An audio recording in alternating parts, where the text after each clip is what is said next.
मुझे समझ में आया कि इंडिया इतना बड़ा सेक्टर है, कंपटीशन से ज़्यादा आपको क्या करना है? जैसे बोला जाता है कि एक ही चीज़ आप करते जाओगे तो वैसे वर्क नहीं होगी।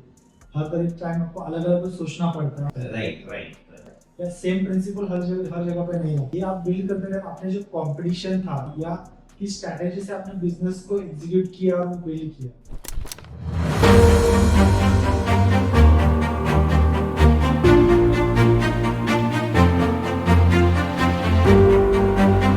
Welcome to chasing your podcast Yogesh ji. Thank you आने के लिए आपने। Thank you. प्लेज़र है। यस। सो तो जो आपका पूरा जर्नी रहा है, तो आपका जो पूरा इंट्रो ऑलरेडी ऑडियंस ने देख चुके हैं। तभी भी आपने जो 15 साल में पेरेनियल ब्रांड बिल्ड किया है, उसमें आपको क्या-क्या चैलेंजेस आए? अर्ली आपकी जर्नी कैसी थी? अर्ली जर्नी में हमारा बिजनेस बहुत जेनरिक था। इट वाज जैसे हम मेंटेनेंस का भी काम करते थे, हम प्रोजेक्ट का भी काम करते थे and rental was one of the side businesses. तो वो जर्नी में जैसे जैसे हम आगे गए हमें समझ में आया कि ज़्यादा स्पेशलाइज होना चाहिए। हम स्पेशलाइजेशन की तरफ गए, हम नीश की तरफ गए। तो एंड हमने नेटवर्क एक्सपेंशन, ब्रांड बिल्डिंग पे बहुत फोकस किया, जो इनिशियल डेज में नहीं था।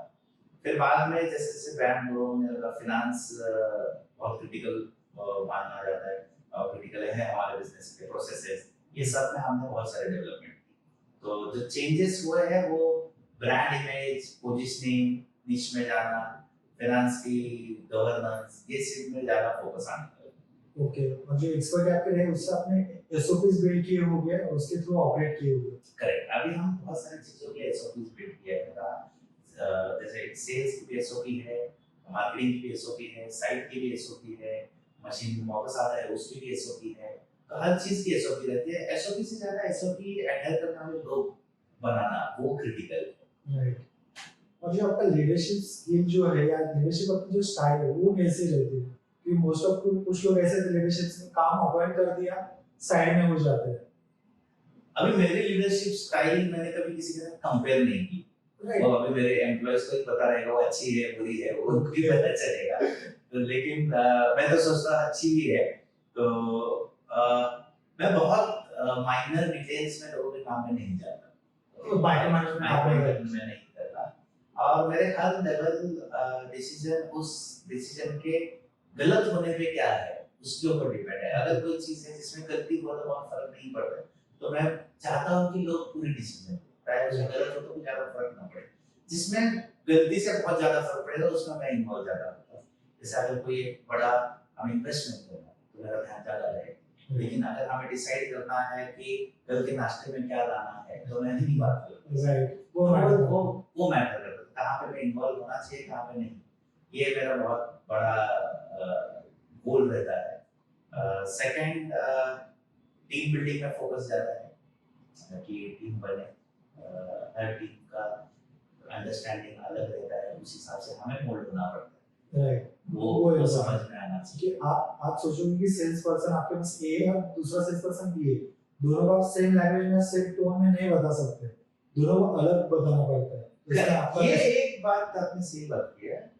मैंने बहुत सालों बाद मुझे पता चला कि हम कई बार हमें क्या चाहते हैं वो फोकस करते हैं, लेकिन हमने अगर सामने वाले के स्ट्रेंथ पे बात करना स्टार्ट किया। जैसे एक सेल्स पर्सन है वो मेरे कंपनी में 2 साल से है, क्यों है क्योंकि उसके पास कोई स्ट्रेंथ है। राइट। तो एक सेल्समैन की स्ट्रेंथ अलग है, दूसरी सेल्समैन की स्ट्रेंथ अलग है। तो जहाँ पे जिसकी स्ट्रेंथ है वहाँ पे उसका एम होना चाहिए। फिर आपका ज्यादा इंस्ट्रक्शन है ये नहीं होता बिकॉज़ उसकी स्ट्रेंथ ये है, तो वो अच्छा ही करता है। राइट। जैसे कहा कहते हैं ना कि मछली को तैरना आता है तो उसको तैरने के लिए भेजना चाहिए स्विमिंग कंपटीशन में। करेक्ट। उसका आप बोल दो कि पेड़ पे चढ़ो तो चढ़ नहीं पाएगा। करेक्ट, आपने सही बोला। राइट। आपका जो बैकग्राउंड है आपने मैकेनिकल इंजीनियरिंग की और उसमें जो आपका जो कॉर्पोरेट एक्सपीरियंस था वो कैसे आपको पेरेनियल ब्रांड बिल्ड करने में और एग्जीक्यूट करने में हेल्प किया? मैंने ज्यादा साल जॉब नहीं किया, कैंपस के बाद 2 साल जॉब किया। एक सबसे बड़ा डिफरेंस था मैंने अपने घर के पास नहीं किया। दोनों साल घर से दूर। ओके। एक मैं पंजाब में था और एक मुंबई में था। सो दोनों के कारण मैं बहुत इंडिपेंडेंट था क्योंकि यहाँ पे घर में सब था, भाई सब, वहाँ पे कुछ नहीं। तो वो जो इनिशियल अंडरस्टैंडिंग रहता है कि एक जो एम्प्लॉय माइंडसेट क्या है, वो क्या चाहता है, वो मुझे बहुत सीखने मिला, उसके स्ट्रगल्स क्या है वो समझने मिला, व्हिच इज गुड। और उसके साथ उसके भी फायदे हैं, राइट स्ट्रेस लेवल्स है, वो एक समझ में आया। एक बड़ी कंपनी कैसे ऑपरेट करती है वो समझ में आया, वो कैसे चलती है। एक 10,000 करोड़ की कंपनी एक छोटे एम्प्लॉय का कैसे कॉन्ट्रिब्यूशन मैटर करता है, से लेके उनकी थॉट प्रोसेस कितना मैटर करता है, ये सीखने मिला। एंड वहीं पे मुझे पता चला प्रोसेस और इसमें कितना ध्यान होना चाहिए, प्रोसेस लीडरशिप, क्योंकि वहां पे मालिक नहीं आते थे, उनके मैनेजर ही सब चीज चलाते, 100-1,000 करोड़ की डिसीजन लेते, वो कैसे लेते, इम्पार्शियली कैसे लेते, वो सीखने मिला। यस, तो इसके रिगार्डिंग एक क्वेश्चन है कि आपका जो पेरेंटल टेक्नोलॉजी बिजनेस जो है तो वो कैसे ऑपरेट होता है और उसमें आप लीडरशिप कैसे बिल्ड करते हैं? हमारा बिजनेस, हम अलग अलग इक्विपमेंट्स अलग अलग कंट्री के में रेंट पे देते हैं। और हम अलग अलग एप्लीकेशंस के लिए देते हैं। हम राइट फ्रॉम ई कॉमर्स से लेके एक बहुत complicated oil and gas side offshore से लेके माइनिंग माइनिंग पर बहुत सारे एप्लीकेशन देते हैं। तो हमारे एप्लीकेशन बिल्ड बहुत ज़्यादा है, हमारा जोग्राफिक बिल्ड बहुत ज़्यादा है। हम इंडिया में भी ऑपरेट कर रहे हैं, मिडिल ईस्ट में भी ऑपरेट कर रहे हैं। हर जगह पे अलग डिमांड है, अलग कस्टमर की डिमांड है, अलग पीपल की डिमांड है। तो हर एरिया के लिए जो मेरे माइनिंग में लोग हैं, जो मेरे ई कॉमर्स में काम करते हैं, ई कॉमर्स कस्टमर्स के साथ काम करते हैं, उनका थॉट प्रोसेस बहुत है, उनकी वर्किंग स्टाइल अलग है। तो वो टीम अलग अलग टाइप की बिल्ड करना जो अलग तरीके से ऑपरेट करते हैं। आपकी सोच कॉमन होती है, आपके वैल्यूज कॉमन होते हैं, लेकिन आपके डिलीवरेबल्स अलग रहते हैं। कहीं पे हम एक्सपेक्ट करते हैं कि लोग रात को आए, रात को काम करें, कहीं हम चाहते हैं कि 9 से 5 टाइम में काम करें, कुछ हम चाहते हैं कि सुबह काम करें। तो वो हर कस्टमर के हिसाब से हमें अलग अलग सिस्टम बनाने पड़ते हैं, प्रोसेस बनाने पड़ते हैं, लोगों की डेवलपमेंट करें, और हर जगह पे हर आदमी सूट नहीं होता, ये समझ में आ रहा है। राइट, और हर सॉल्यूशन हर जगह नहीं चलता, सेम सॉल्यूशन सब जगह नहीं चलता। ये हमारा बहुत बड़ा ये है कि हमने हर सेक्टर, हर इंडस्ट्री के लिए अलग अलग सॉल्यूशन बनाए। हमारा एक सॉल्यूशन सब जगह नहीं चलता। गुड। वही कि जैसे बोला जाता है कि एक ही चीज आप करते जाओगे तो वैसे वर्क नहीं होगी, हर तरह टाइम आपको अलग अलग सोचना पड़ता है, आउट ऑफ द बॉक्स सोचना पड़ता है, या सेम प्रिंसिपल हर जगह पे नहीं लगता है। Right right. ये आप बिल्ड करते रहे, आपने जो कंपटीशन था या किस स्ट्रैटेजी से आपने बिजनेस को एग्जीक्यूट किया और वो बिल्ड किया? कंपटीशन है, इम्पोर्टेंट है, बट एक मुझे समझ में आया कि इंडिया इतना बड़ा सेक्टर है, ये है, कंपटीशन से ज्यादा आपको क्या करना उसके ऊपर अगर फोकस किया, क्योंकि कंपटीशन में हम जितना डिस्कस करेंगे वो डिस्ट्रक्टिव होता है। उसमें क्या है, प्राइस कम करना है, या उनके आदमी लेने हैं, या ये लेना है। लेकिन जब आप मार्केट के हिसाब में बात करते हैं, कंपटीशन से वो कई गुना बड़ा है। तो हम पॉजिटिव की तरफ जाते हैं, तो हमारा बहुत सारा फोकस नए मार्केट, नए ट्रेंड पे ज्यादा रहता है देन कंपटीशन। कंपटीशन ध्यान रखना चाहिए बस, लेकिन एक लेवल से ज्यादा हम उनके ऊपर ज्यादा फोकस नहीं करते। लेकिन आने वाले मेगा ट्रेंड्स क्या है, हमारा कंटिन्यूस स्टडी रहता है कि कौन सा ट्रेंड आता है, अब क्या ट्रेंड है। अब जैसे जियो पॉलिटिकल के कारण अचानक डिफेंस में बहुत स्ट्रॉन्ग मूवमेंट है, वहीं पे ट्रैवल एंड टूरिज्म अभी अलग तरीके से जा रहे हैं। जो कंट्रीज पॉपुलर थे वो अभी अचानक लोग नहीं जा रहे, नए जगह जा रहे हैं।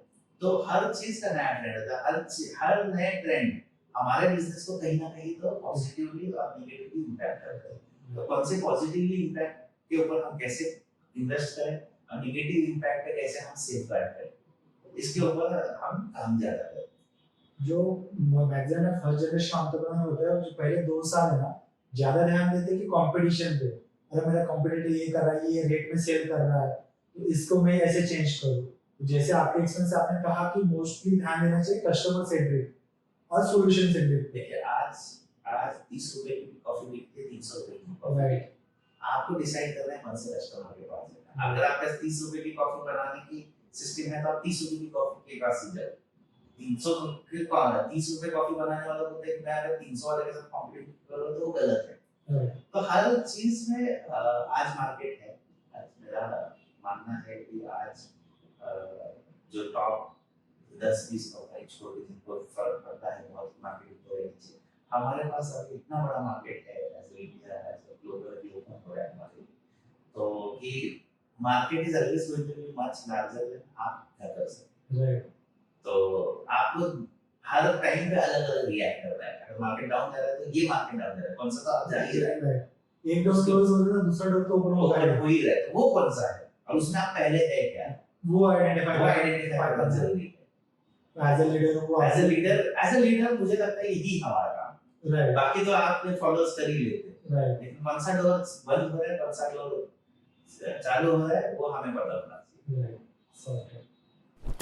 जैसे कि आपकी कंपनी जो है, आपकी कंपनी फाउंडर आपके डैड है और आपने कुछ 2-3 साल बाद उन्हें ज्वाइन किया, तो जो आपका उनके साथ का रिलेशन है ऑफिस में और घर पे, वो कैसे डिफरेंशिएट रखते हो रखा है आपने?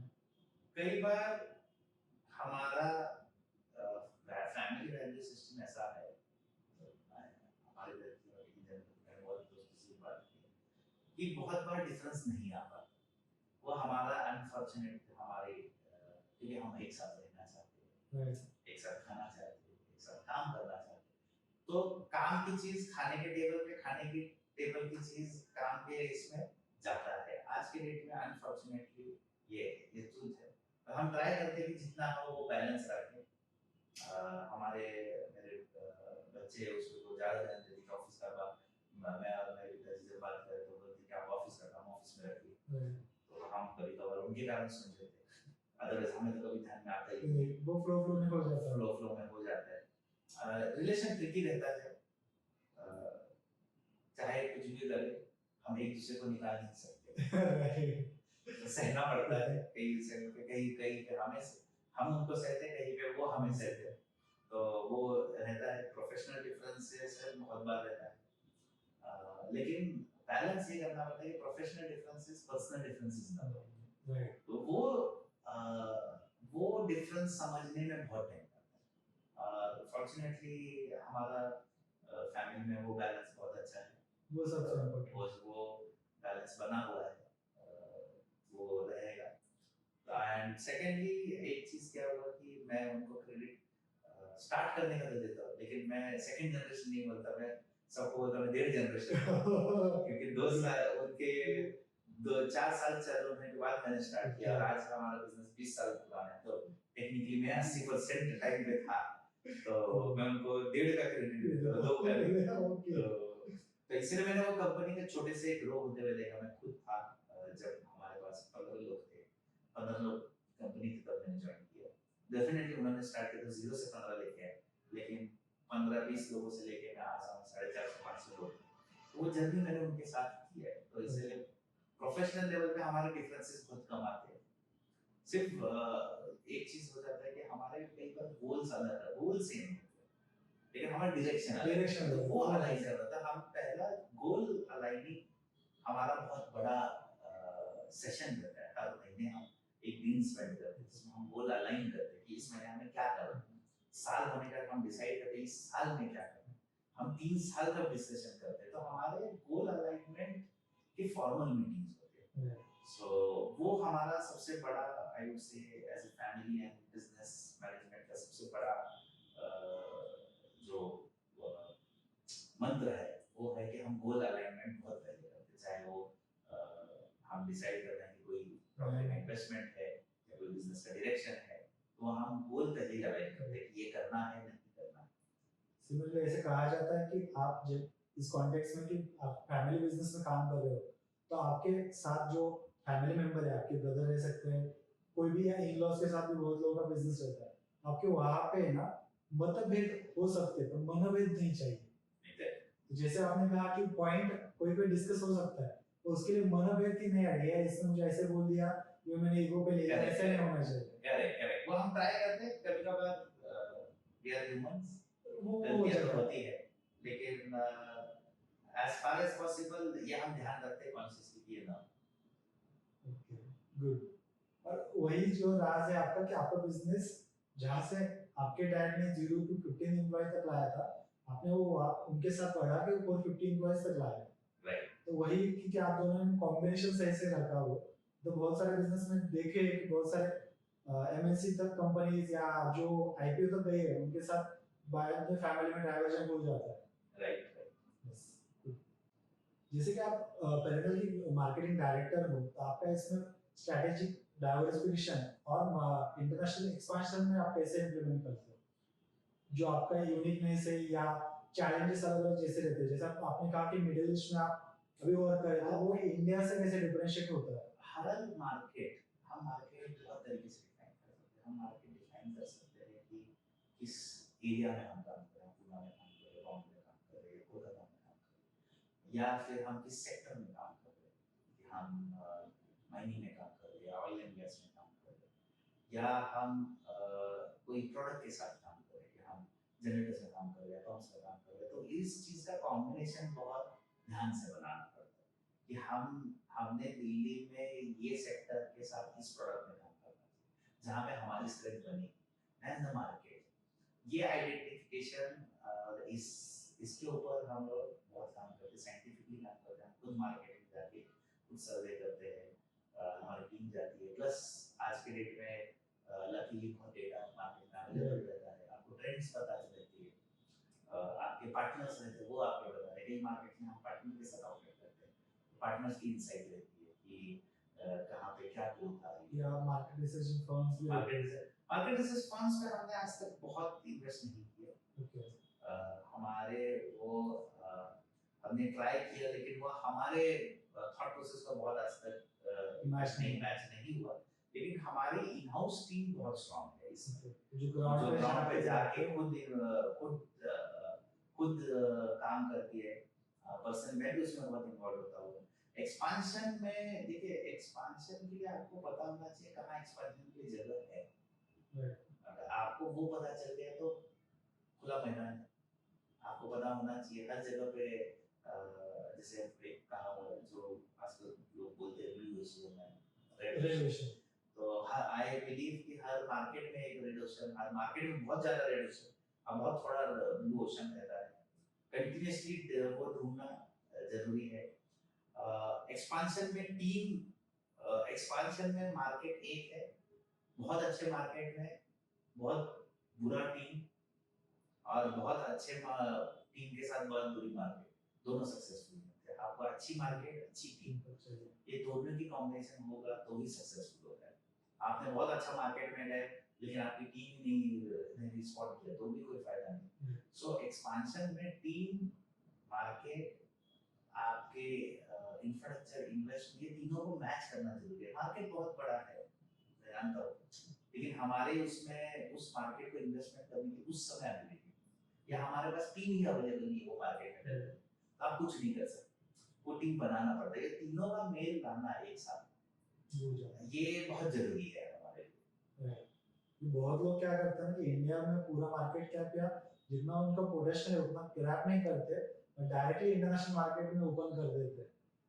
तो वो ये बहुत आपने बहुत सही क्वेश्चन पूछा। ये हमारे इंडस्ट्री में, या आप भी आप इंटरनेशनल जाना चाहते हैं तो आप कई लोग ये कि आप डोमेस्टिक का तो पूरा पोटेंशियल खत्म हो गया, इंटरनेशनल क्यों जा रहे हैं? देखिए ये क्या है, आप एक मार्केट डाइवर्सिटी में ना एक ठीक है, आज आज international is very volatile, I agree कि आज मिडिल ईस्ट में जो हो रहा है, नॉर्थ यूरोप में जो हो रहा है, चाइना के कुछ बॉर्डर्स में अनस्टेबल है, हम खुद अनस्टेबल है फ्रॉम इंटरनेशनल पर्सपेक्टिव। ये तो होता है, लेकिन एट द सेम टाइम आपको नेटवर्क और प्रोडक्ट और पोटेंशियल तीनों बनाना पड़ता है। जैसे जैसे हम जितने ज्योग्राफी के एक्सपांशन करते हैं उतना नेटवर्क बनते जाता है, और नेटवर्क बनने के लिए भी टाइम लगता है। मैंने 5 साल बाद स्टार्ट किया तो भी नेटवर्क बनने के लिए उतना ही साल का टाइम लगेगा जितना आपका लगेगा। मे बी स्केल अलग होगा, मे बी टीम अलग स्केल की रहेगी, लेकिन मार्केट अंडरस्टैंडिंग के लिए, नेटवर्क बनाने के लिए मेरे हिसाब से आपको कंटिन्यूअसली काम करते रहना चाहिए। कंटिन्यूअस क्यों केएफसी एक नया कंटेंट चालू करता है, वो उनके कंटेंट में ऑलरेडी स्ट्रांग है, वहां पे भी एक्सपेंशन, लेकिन उनको नया मार्केट, नया कंज्यूमर के पास जाना जरूरी है। तो वो जो जब स्टार्ट करते थे तब तो उनका मेन मोटो नहीं रहता कि वहां से ज्यादा रेवेन्यू आए, वो मार्केट समझे और उससे अंडरस्टैंडिंग हो पाए, वो ज्यादा मैटर करता है। करेक्ट करेक्ट, मार्केट के अंडरस्टैंडिंग आज के डेट में एक सबसे बड़ा इम्पैक्ट है ट्रस्ट। आप जितने देखिए, हम कोई भी नए मार्केट में जाते हैं तो कोई भी नई दुकान आ जाती है तो हम रुकते हैं, हम सोचते हैं कि कितने दिन में ये तो नया है, आप ट्रस्ट नहीं करते। अंटिल से वो एक बहुत बड़ा नोन ब्रांड है, नई नई चीज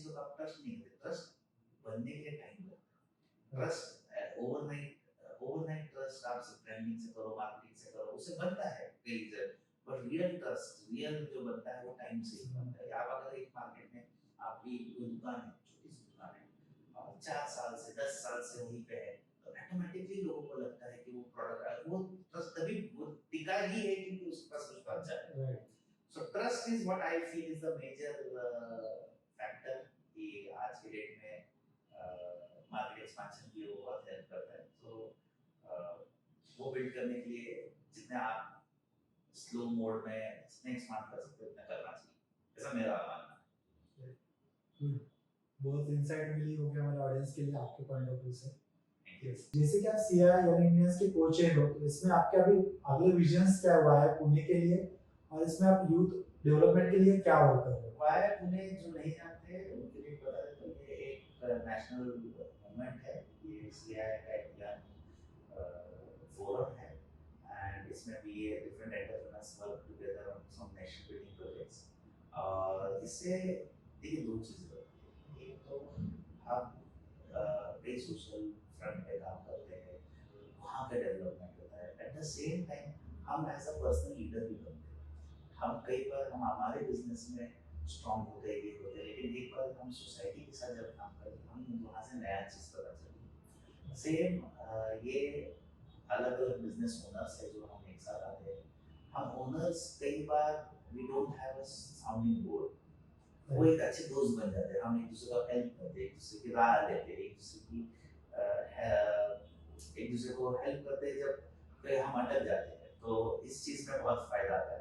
तो मेरा जो विजन है नेक्स्ट 1.5-2 साल में है कि ये एक और स्ट्रॉन्ग मूवमेंट बने, जो मोमेंटम ऑलरेडी बहुत सीनियर मेरे प्रेसिडेंसेस ने उस पर 15 साल से उसको रन कर रहे हैं, वो आज एक मोमेंटम है, उसको और ग्रो करें और एम्पलीफाई करें, अच्छे अच्छे लोग और जुड़े, ये मैं चाहता हूँ। जैसे कि योगेश जी, आजकल स्टार्टअप इंडिया या स्टार्टअप एंटरप्रेन्योरशिप का बहुत ज़्यादा बज़ चल रहा है मार्केट में, तो इसमें आप स्टार्टअप कैसे ऑपरेट होता है और एक इंटरप्राइज कंपनी कैसे रन होती है, और इसके लिए पी स्ट्रेटेजी, सेल्स, ये अंडरस्टैंडिंग कैसे होती है, ये आप बता पाओगे ऑडियंस को? आज स्टार्टअप ये वर्ड बहुत और एंटरप्राइज ये वर्ड बहुत डाइल्यूट हो गया। मैंने देखा है 2000 करोड़ की कंपनी जो खुद को स्टार्टअप बुलाती है और 50 करोड़ की कंपनी जो खुद को एंटरप्राइज बुलाती है, तो बहुत डिफिकल्ट है कि इसको डिफरेंशिएट करना। बट चलिए मैं स्टार्टअप को अगर एक बहुत सिंपल तरीके से बताऊं, जो कंपनी 2 साल से 5 साल बीच में है उसको स्टार्टअप से बोलते हैं, नए बिजनेस में उन्होंने कंटिन्यूअसली आई एग्री कि बहुत लोग बोलते हैं कि फोकस करना चाहिए। मैं नॉर्मली चाहता हूँ कि 0 to 1, मैं नॉर्मली स्टार्टअप बोलते हैं आपकी स्टेज में 0 to 1, 1 to 10, 10 to 100 या 100 to 1000। अगर आप 0 to 1 है, आपका बिजनेस स्टार्ट हुआ है, most important thing is survive, how your next day is, how your next month is going to be, तो उस चीज पे ध्यान देना चाहिए। कई बार हम सोचते हैं कि नहीं वो हम आज काम करेंगे 10 साल बाद आएगा, नहीं, at the end of the day the show must go on. तो आपको उस चीज पे बहुत ध्यान देना चाहिए कि आपके पास आपका प्रोडक्ट मार्केट में जाना चाहिए जल्दी से जल्दी, और खर्चे कम रखने चाहिए, हर चीज में छोटा छोटा ध्यान देना चाहिए। 0 to 1 is all about survival, to cross that 1 कि आप एक लेवल पे आ जाए कि आपकी 2-4 लोगों की टीम है, वो स्टेबल हो जाए, वो महीने के एंड पर टाइम पे सैलरी मिले, तो वो इम्पोर्टेंट है। जो स्टार्टअप है 0 to 1 में है, 1 के ऊपर है, जो स्टेबल हो चुकी है, नेक्स्ट एक्सपांशन जा रहा है, वहाँ पे आई फील की प्रोसेस, ट्रस्ट, ब्रांड बिल्डिंग, इस पे फोकस स्टार्ट हो जाना चाहिए, मार्केट अंडरस्टैंडिंग की डेप्थ बढ़ जानी चाहिए, टीम बनानी चाहिए, कहीं हर चीज में खुद नहीं होना चाहिए। कई बार 0 to 1 में जो सक्सेसफुल है, जो सोचते हैं कि जो खुद उन्होंने सब चीज की आगे भी आगे सब खुद करना चाहिए, वो नहीं, आपकी स्ट्रेंथ आपको समझ में आनी चाहिए। फिर उसके बाद जो नेक्स्ट फेज आता है, जो जो मैं इसको 10 to 100 बोलता हूँ, 10 to 100 में ये सबसे वोलेटाइल फेज है फॉर एनी एंटरप्राइज। ये फेज में कई स्टार्टअप खुद को एंटरप्राइज समझते हैं, कई एंटरप्राइज खुद को स्टार्टअप समझते हैं, तो ये जो फेज है ये बहुत डेलिकेट है बिकॉज इस समय आपकी कंपनी पुरानी हो चुकी है, स्टेबल भी हो चुकी है। अब इसके आगे की growth has to be very systematic. आपको पता होना चाहिए किस चीज में ग्रो करना है, किस चीज में नहीं करना है और क्यों ग्रो करना है, बिकॉज इसके आगे आपसे ज्यादा आपके साथ जुड़े हुए लोग वो इम्पोर्टेंट हो जाएगा। आपके वेंडर है, आपके कस्टमर है, आपके एम्प्लॉइज है, तो आप कुछ भी चीज रैश नहीं कर सकते। 100 के ऊपर is more about governance, is more about trust, आपकी रिस्क एपेटाइट, आपकी फंडामेंटल बहुत स्ट्रांग होने चाहिए। अब मैं मानता हूँ कि 100 के ऊपर या अब 100 ये कोई नंबर नहीं है, 100 करोड़ या 100 एम्प्लॉय नहीं। मैं आपकी इंडस्ट्री का हर इंडस्ट्री का एक बेंचमार्क लेते हैं कि अगर कोई कंस्ट्रक्शन इंडस्ट्री एक प्रोजेक्ट दो प्रोजेक्ट मतलब 1 0 to 1 हो गया, जिसके पास 5 प्रोजेक्ट चलते हैं वो 0 to 10 हो गया, कोई तो 4 हाउसिंग कॉम्प्लेक्सेस रन कर रहा है वो 100 हो गया। तो आप जो भी जिस तरीके से आप खुद को मैप करना चाहते हैं, स्टार्टअप के लिए एक मेरा मेजर ये है कि आप लीड रखिए, खुद को जितना रख सकते हैं। Don't chase only investments. Okay. Investment many times is not the measure of success. It's a good measure. It's good to have, but it is not the good measure. You know, very बहुत funded है और बहुत खराब product भी नहीं work करता, बिल्कुल fund नहीं लेकिन बहुत अच्छा product may be survive, can survive, but very high fund with very bad fundamentals don't survive. It's my belief. So focus कीजिए आपके actual customers पे, आपके employees पे, आप उनका सुनिए, उनके साथ काम कीजिए, उनकी प्रॉब्लम सॉल्व कीजिए, तो अपने आप ब्रांड बन जाता है। ये मेरा बिलीफ है। So don't chase only how much money you raise, but how much customers you serve. That is the important. That is more important. And how much customers you serve actually come back next day. Right. Retention rate. Retention is how much important. सबसे business का simple फंडा ये है कि profit आप कितना निकाल रहे हो। प्रॉफिट कितना, ठीक है, प्रॉफिट कम या ज्यादा से ज्यादा प्रॉफिट होना चाहिए, ऐसा मेरा ओपिनियन है। कुछ बिजनेसेस इनिशियली लॉस में होते हैं, ठीक है, मैं जानता हूँ, कोई इशू नहीं है उसमें, कोई गलत नहीं, लेकिन आपको समझ में आता है कि इसका एंड क्या है।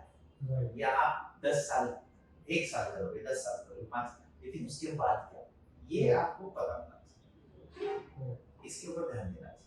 तो जैसे कि अभी हम बात कर रहे थे कि मिडिल ईस्ट में इकोनॉमिक अनसर्टेनिटी आ रही है, जिस वजह से अलग अलग मार्केट में इकोनॉमिक अनसर्टेनिटी हो रही है, तो इसमें आप सेल्स टीम को कैसे मोटिवेटेड रखते हो, आपके बिजनेस जो प्लान्स है या आपके जो मंथली गोल्स प्लान रहेंगे सेल्स और मार्केटिंग के, वो कैसे आप डिसाइड या आइटरेट करते हो? कोविड के बाद अनसर्टेनिटी का एक नया ही डेफिनेशन हो गया। ओके। हर चीज की अनसर्टेनिटी के स्केल्स आज बहुत ज्यादा, हर चीज अनसर्टेन था, पहले भी अनसर्टेनिटी रहती थी, लेकिन अनसर्टेनिटी की स्केल आज भी ये बहुत ज्यादा है बिकॉज़ सोशल मीडिया के कारण आज कोई कोने में क्या चल रहा है अनफिल्टर्ड आपको पता चलता है, 1 मिनट 2 मिनट, तो वो जो अनसर्टेनिटी का इम्पैक्ट आज बहुत ज्यादा है।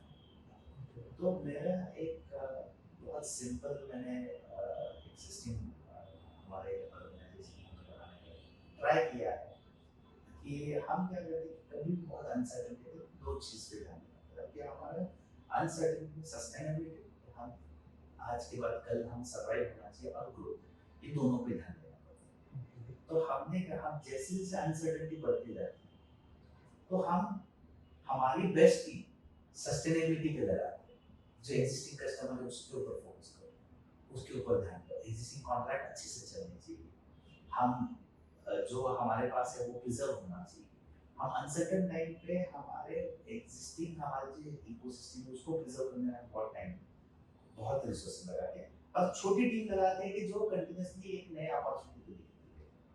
वही अनसर्टेनिटी में कई बार आपका है पॉजिटिव अनसर्टेनिटी आती है, आपकी मार्केट एकदम बूम हो जाती है, तो हमारी बेस्ट टीम काम करती है वो अपॉर्चुनिटी लेने की, सस्टेनेबिलिटी के हमारी जो छोटी टीम है वो उस पे काम करती है। तो अनसर्टेनिटी और मैं आपको पता होना चाहिए कि ये अनसर्टेनिटी से आपको आपके लिए पॉजिटिव रिजल्ट आएगा या आपका निगेटिव आएगा। अगर पॉजिटिव है तो बेस्ट टीम आपकी अपॉर्चुनिटी ग्रैब करने के लिए लगानी चाहिए, अगर ये अनसर्टेनिटी आपके लिए निगेटिव आना है तो आपकी बेस्ट टीम को प्रिजर्व करने के लिए लगानी चाहिए। So this is what my strategy has been और आई ऑलवेज फील कि अभी जो अनसर्टेनिटी है उसके कारण कई अलग डायमेंशन आएंगे। जैसे कोविड के कारण एक बहुत बड़ा डायमेंशन आया कि लोग मिलने के लिए जरूरी नहीं पड़ा, आप ऑनलाइन ट्रांजैक्शन बहुत बढ़, आप 10 रुपए से लेके 10 करोड़ के ट्रांजैक्शन आप लोग ऑनलाइन बात करके करते हैं, जो कोविड के टाइम को सोचते भी नहीं। तो वो हर अनसर्टेनिटी एक नया अपॉर्चुनिटी ला दी। इस अनसर्टेनिटी के एयरलाइन को नुकसान हुआ, लेकिन at the same time digital companies को बहुत फायदा हुआ। तो आपको पता होना चाहिए उस अनसर्टेनिटी आप कौन है, वो ग्रैब करने चाहिए, वो ग्रैब कर ले। आइदर आप अपॉर्चुनिटी ग्रैब कर ले, या आप एयरलाइन हो जो आप आपके कंपनी को बचाने पे। तो आपको उस समय के अलग अलग काम करना चाहिए। जैसे आज मार्केट ओपन है, तो आज एयरलाइन फीडबैक इन फॉर्म जो, लेकिन जो उन्होंने सर्वाइव करना चाहिए। So in that uncertainty people who survive made very well later on. तो बिजनेस का फर्स्ट प्रिंसिपल है, मिनिमम 3 साल आपका बिजनेस सर्वाइव कर पाया तो आपका बिजनेस स्केल हो सकता है। और 80% बिजनेस जो पहले 3 साल में फेल होते हैं। आई एग्री, उसमें से कई I agree with statistics, but उसमें कई बार जो उसमें से 50% ऐसे बिजनेसेस हैं जो बिजनेस चालू ही नहीं करने चाहिए। Okay, I believe in that कि कई बार कई मैं फाउंडर्स को मिलता हूँ ये मार्केट में किसी के पास नहीं, उसका किसी के पास क्यों नहीं, क्योंकि इसकी जरूरत ही नहीं है। राइट, क्या ये है या ये बहुत यूनिक है, तो ये समझना बहुत डिफिकल्ट हो जाता है। तो 50% तो 80% स्टार्टअप जो आप बोल रहे हैं जो फेल हुए, उसमें 50% तो यही रहते हैं कि जो नीड ही नहीं, मार्केट नीड ही नहीं है, उसके ऊपर आप फोकस करते रहते हो। Second which is fine, 0 to 3 साल जो रह जाते हो आगे सर्वाइव करते हैं। आज ये रूल करेक्ट है या नहीं पता नहीं, आज 100 साल पुरानी कंपनीज भी बैंकरप्ट हुई है। आज 2 साल कंपनी जो चालू हुई वो बहुत ऊपर गए। तो आज आई थिंक बहुत सारा डिपेंड करता है कि आपकी फ्लेक्सिबिलिटी, आपकी मनोवैलिटी, मार्केट बहुत ग्रो हो रहा है बहुत फास्ट, अनसर्टेनिटी है लेकिन उसी के साथ ग्रो भी हो रहा है। तो आज है, आज कंज्यूमर्स अवेयर है, आज कंज्यूमर्स के पास बैंडविड्थ है बाय करने के लिए। तो आज मुझे लगता है कि इस वोलेटिलिटी में अच्छी ग्रोथ की पोटेंशियल। जो आपका एक्सपीरियंस है उससे जो 0 to 1 की जर्नी अभी कर रहे हैं, ये मान लो बिजनेस स्टार्ट कर रहे हैं, उनके लिए आप 2-3 लेसन आप कुछ बता सकते हो? 2-3 वेरी क्लियर लेसन इज कि बी ग्राउंडेड।